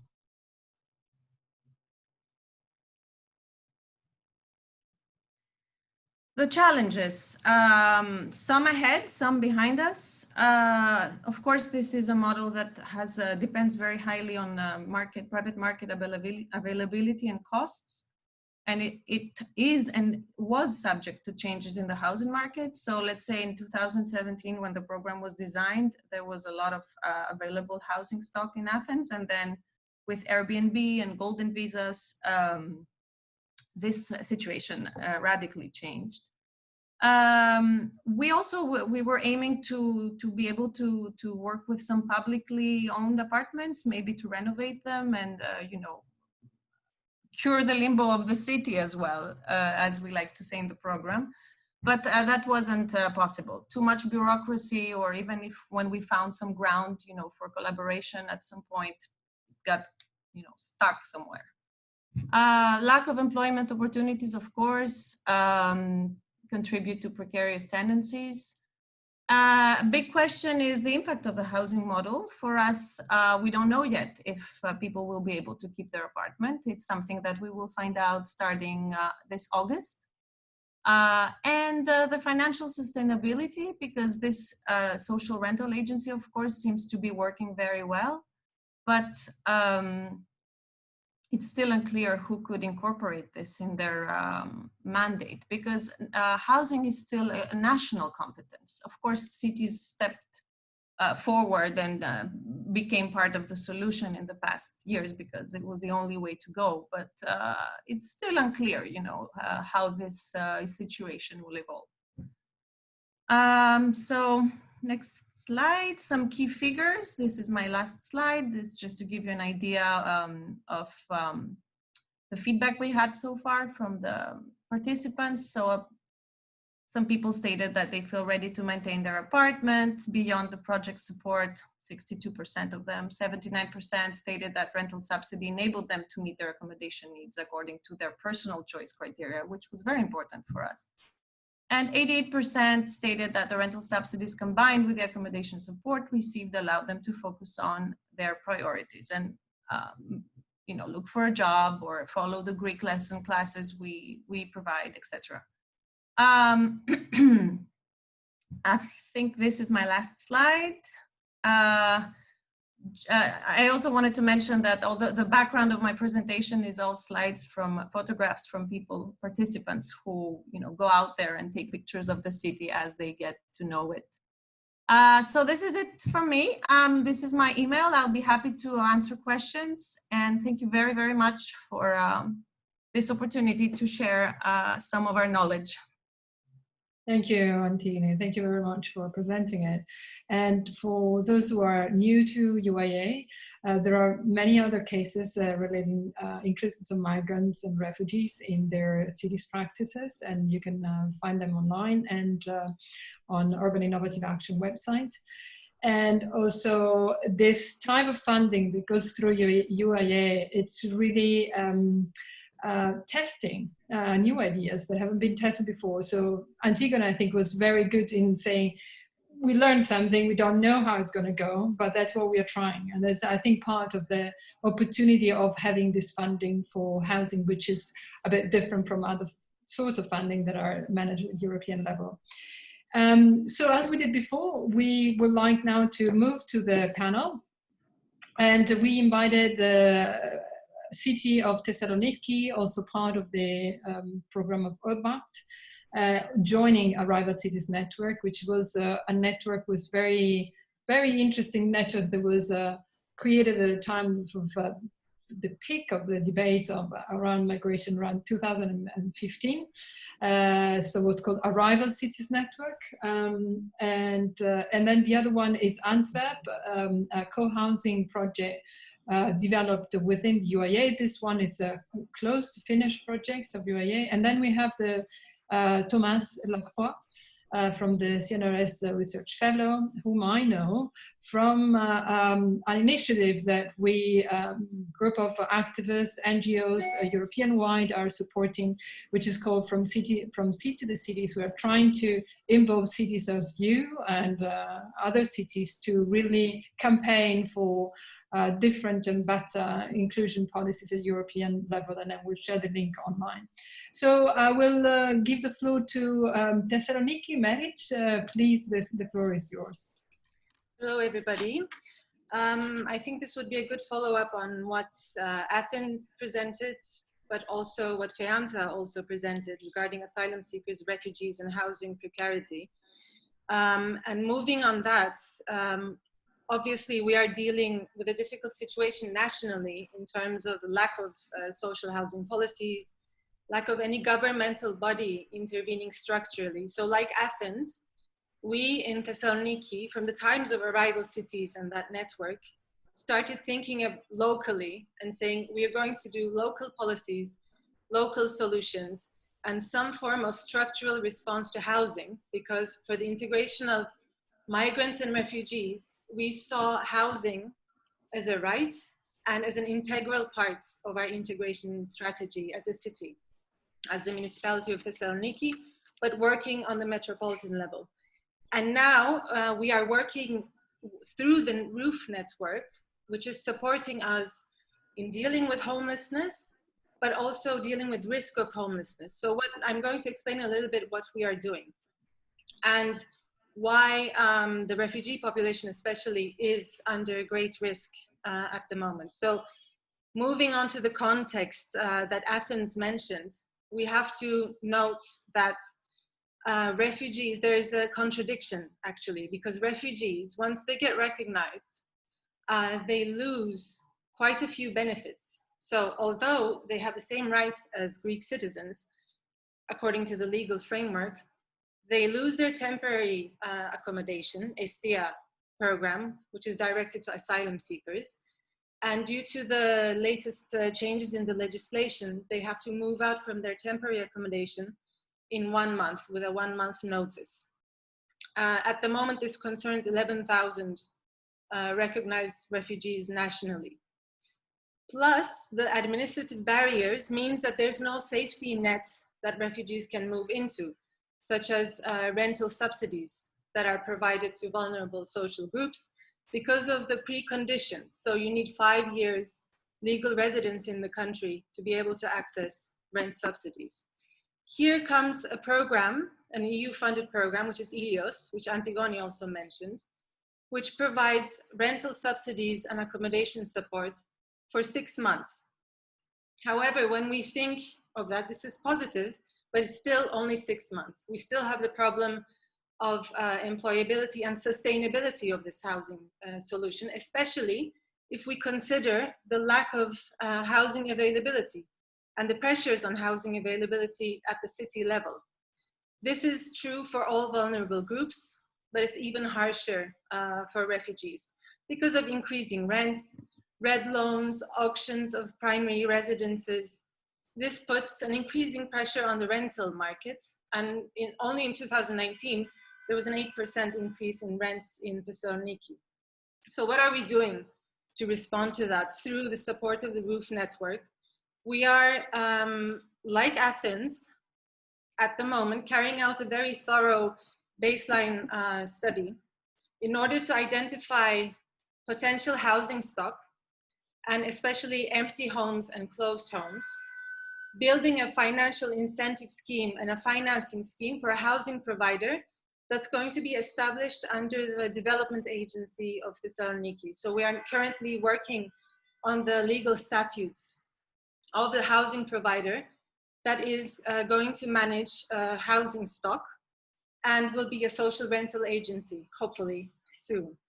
And by building this affordable housing stock, we want to use part of it to test housing first, because at the moment, because there's no social housing stock, it's extremely difficult to test housing first, or we are testing it, some organizations are testing it through programs, but still they're program-based. We want to be able to have a structural response and include in our structural response housing first and housing-led policies. And also the research is going to be able to help us to identify the number of persons and the characteristic profiles of persons who are under risk of homelessness, and refugees for sure make a big part of this population. So I can also announce that around October, we will be launching the baseline study and the results of the baseline study, which will give a picture of the housing situation, the picture of the profiles of persons under risk of homelessness, and also the model, the housing provision model that we are on the way to building. Thank you very much. Thank you. Thank you, Merit, for the presentation. The city of Antwerp, on the other case, is not.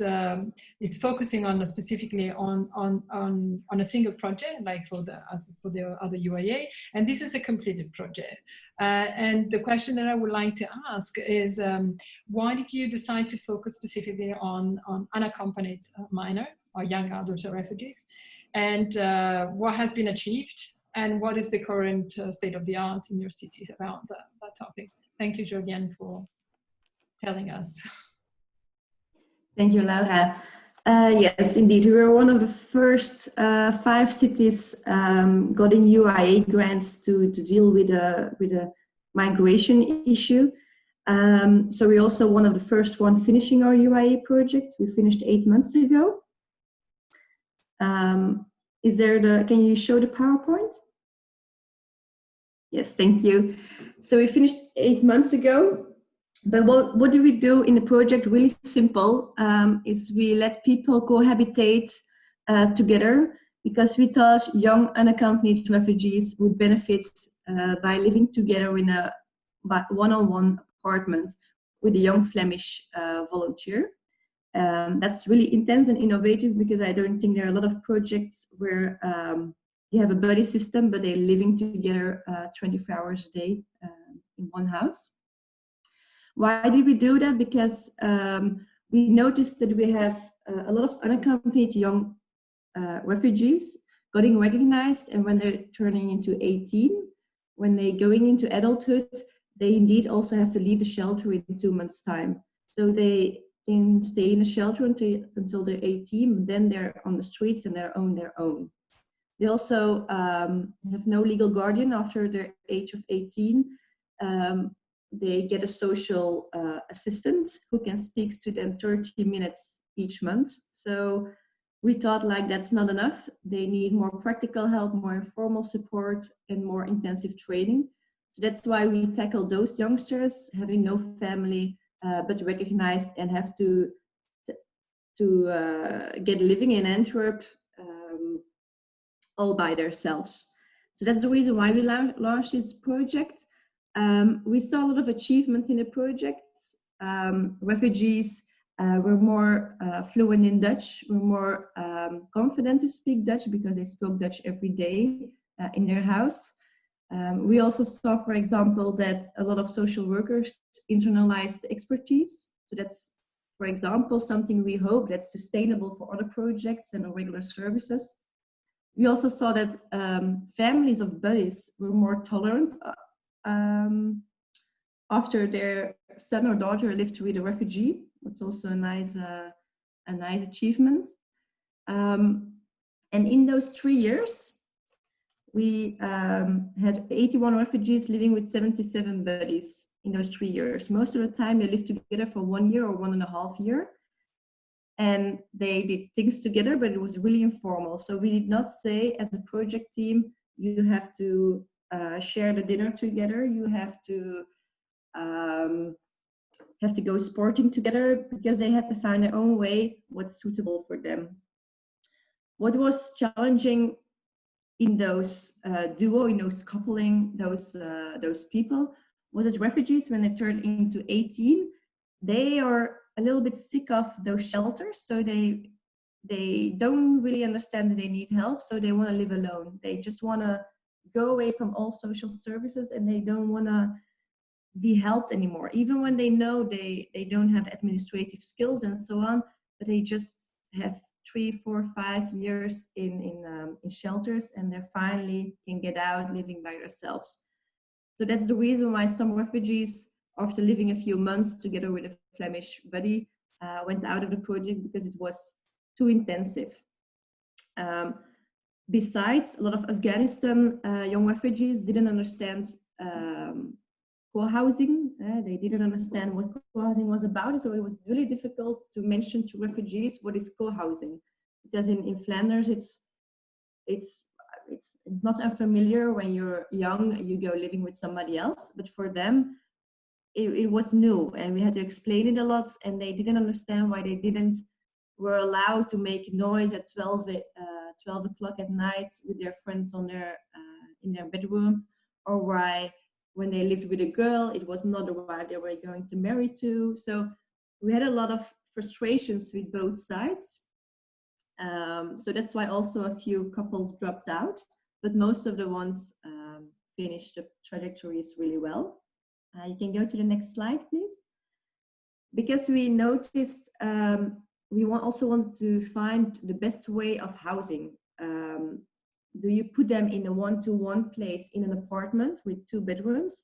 Do you put them on a big site with more refugees? Or do you put those couples in a student flat where they all have their own studio? So we're testing out all different housing solutions. We had modular housing units with 16 2-bedroom apartments on one location, containers built in 4 months' time, with 32 bedrooms in total. We also have had rental units, so the same as Athens said, like a social agency renting to those buddies and newcomers, to see if when Antwerp was in the middle as a mediator, it worked well between a landlord and the refugee. And we also had a student house where we had 12 studios where all the refugees and the buddies live together in one student house. So we tested all those different ideas, and we noticed that a 4-bedroom apartment worked best, 2 refugees, 2 Flemish people. And now you should think that's the reason why we would scale up the project, and we would start the project again in September. And we are starting the project, but shame, there are no 4-bedroom houses in the patrimony of the city. So we're going to do it in a student house. What's challenging, because there was not the best way that came out of the evaluation study. But sometimes you also just have to do it with what the city offers you as a building. So it's not because the project worked really well for 4-bedroom houses. The city of Antwerp now buys 4-bedroom houses for this target group. So that's a difficulty now to sustain the project. That's a difficulty also that we had a big group of housing units, 63 housing units, but now the city wants to lower the amount of housing units, and we will have 7 housing units, but in regular services. So on the one side, I'm really happy to continue the project after 8 months, when it stopped 8 months ago. On the other side, we evaluated the project, and some things that came out of the project are not implemented as well as a good practice as I should want to, because political, you just need to have the political board on board, like I said. One big issue that we had, one big challenge that I still want to mention to you, is that we had temporary housing units. So the refugees lived in the housing units for 1 year or 1.5 years. But we noticed that actually the private housing market was still pressing after that 1.5 years. So after the project, I was thinking like, am I just shifting the problem of shortage of housing units, or I'm just giving the refugees 1.5 year good housing, and afterwards they still have the same problem that there's no house for them. So that was a big issue of this project, that it was temporary and it was not a long-term housing solution.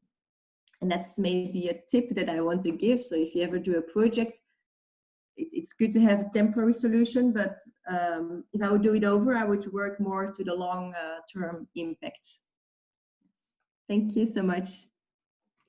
Thank you, Julian, for telling us about the tiny, also very complex daily problematics and frustration, and how you deal with that when you want to advance this type of projects. I would like to move to Thomas, please, Thomas Lacroix, which takes us from a different perspective, from the single micro-level project to a wider perspective concerning cities in networks. Cities also not only in Europe, but also worldwide, because he has been doing a research on solidarity cities and the role of cities in inclusion of migrants and refugees. And Thomas, please, the floor is yours to tell a bit about your research funding. Right, thank you, Laura. So yes, I'm myself a geographer, and I'm based currently at the Maison Française of Oxford. And I've started working on city networks involved in migration issues 2 years ago. Before that, I've been working for 20 years on migration. So my focus and my area of expertise is more migration than housing or cities themselves. But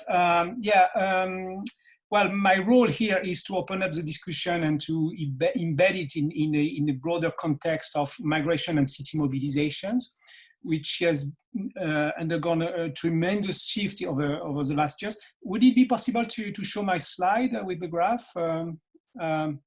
Because the first thing, well, as a geographer, the first thing I did was to try to map the different migration-related city networks around the world. And I've came up with a list of 53 of them, not only in Europe, although Europe is a kind of epicenter of this phenomenon, but it also exists in North America, in Africa. I've seen that we have someone in the chat part coming from Vancouver. So yeah, Canada is also a place where you get a lot of involvement of cities on migration issues. So yeah, it's not Europe only, but out of the 53 networks, I've come up with a list of 15 in Europe only. And if you add up, there are also 11 global networks. So global networks which include European cities. So if you add up these 11 networks to the 15 which are based in Europe, you could say that half of the migration-related networks in the world have an embedding in Europe. So it's kind of epicenter of the phenomenon.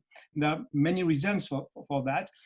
So the development of city networks in Europe is part of the building of a European political space since the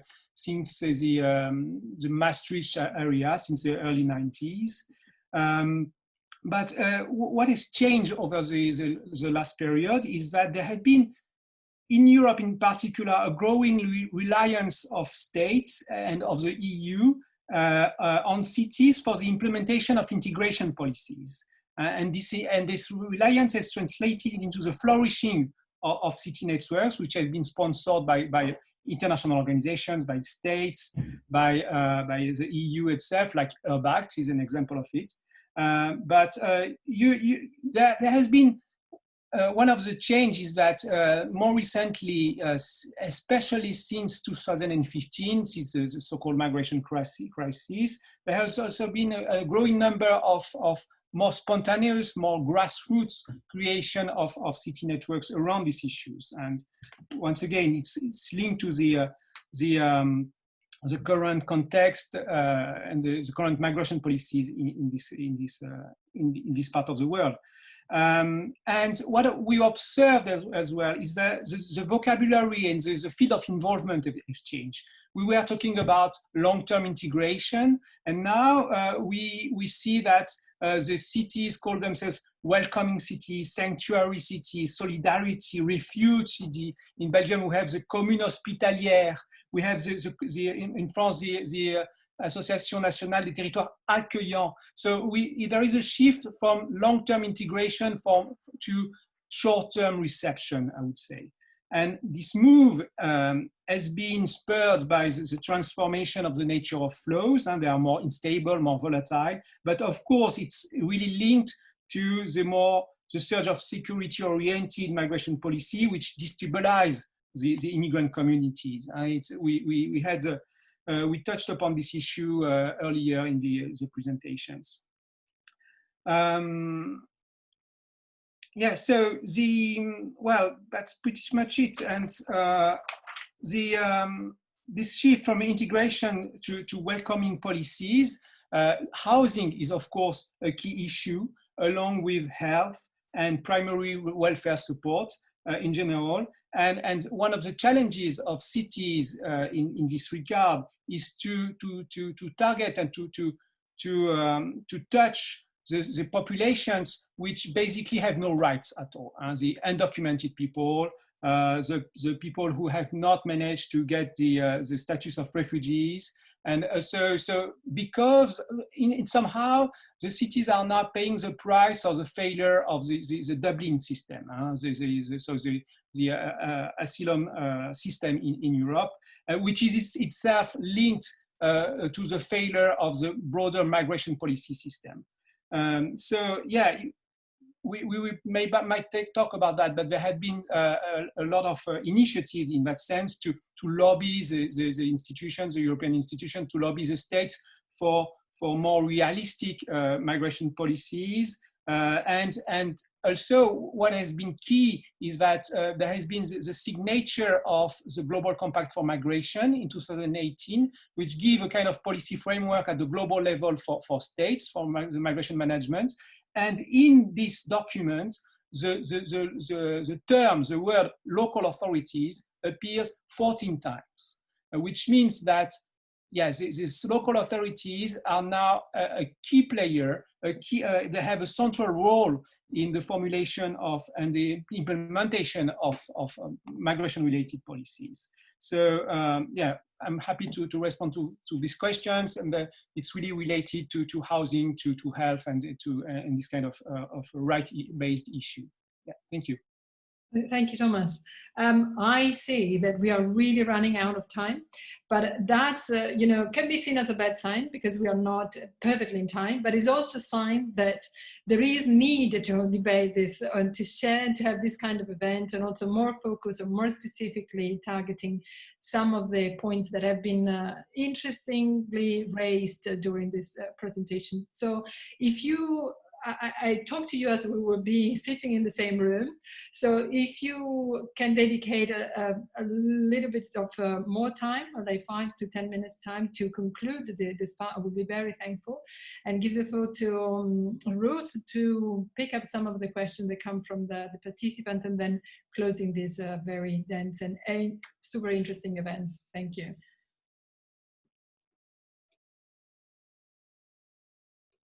Ruth? Yeah. Thank you. We have one question which is to all panelists. I think it's a very interesting question and speaks a little bit to some of what Jolene was saying about the tension between temporary and sustainable solutions. UIA and URBACT projects are like short-term projects with short-term funding. And how do the panelists think that they can become precursors for larger scale projects, or I guess, you know, catalysts for sustainable change?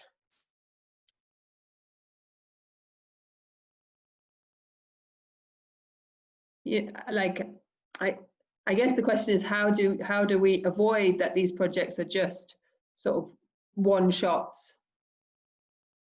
Mary? In our case, and what I presented, what we're planning to do through this project is to bring us the technical know-how, basically.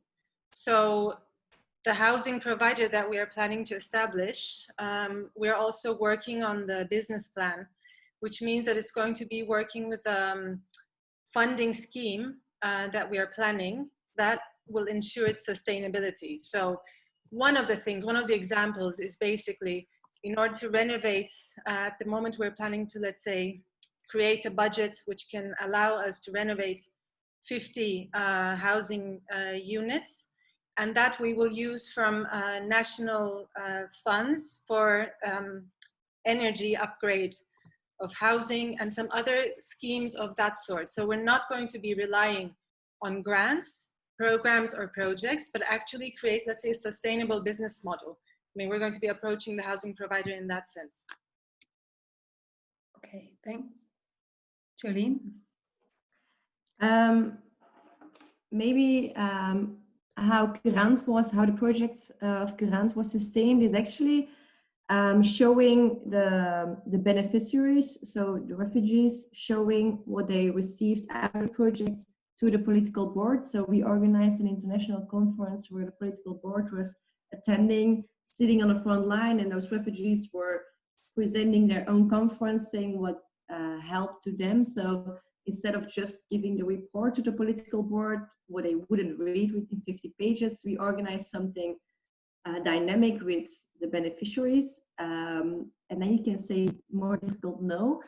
As well as we had a lot of stakeholders we worked with, like legal guardians and stakeholder partnerships, who were knocking on the door of the deputy mayor itself and writing letters to them. So he noticed how important it was to continue with and to make budget for this project.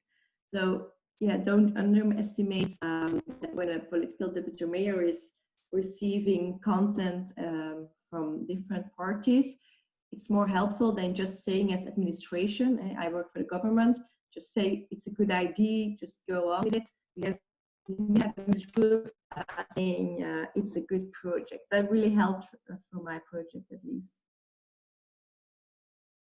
Okay, thank you. Do any of the other speakers want to come in on that question?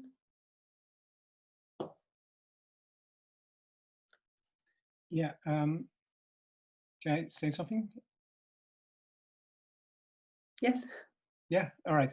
Yeah, no, there was a question about the upscaling of local initiatives and transforming these local temporary initiatives into long-term policies. And well, weirdly enough, it seems to be easier for cities to be influential at the global level of the global discussions. The cities have managed to put language in the Global Compact of Migration. And for example, the Article 15 it's about the securing for migrants the exercise of their rights in the domain of justice, of health issues, and whatever they're in a non-discriminatory way. And the last bit is very important. In a non-discriminatory way, it means whatever their legal status, including undocumented workers. And for cities, it was very important to have this mention, to be able to have a legal basis to work, including with these undocumented people. Okay. So it seems to be easier for cities to be influential at the global level than at the national level. And even the EU level is still very difficult for them. So there have been some initiative to secure their capacity to be part of the debate at the EU level. There have been some initiative for, it goes through the idea of, for example, securing direct funding from the EU. It's an idea which has been promoted by Eurocities, but also you mentioned these networks, the From Sea to City network, which is building up at the moment. And they are claiming this direct access to EU fund by cities. But also, yeah, they have been trying to formalize more direct channel to the policy-making arena. It's another, and yeah, so there are initiatives which are ongoing, but there is still a long way, I would say. Thanks, Thomas.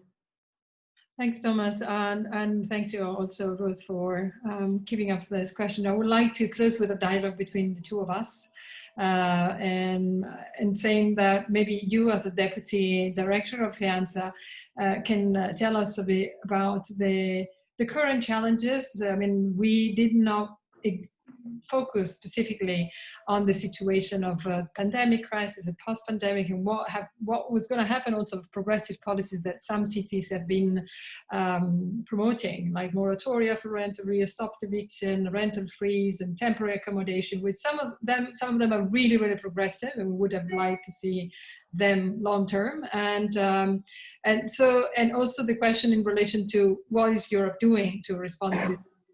So if you can give just a glimpse of the activities that FEANTSA and also doing and debating at European level in these terms. Sure.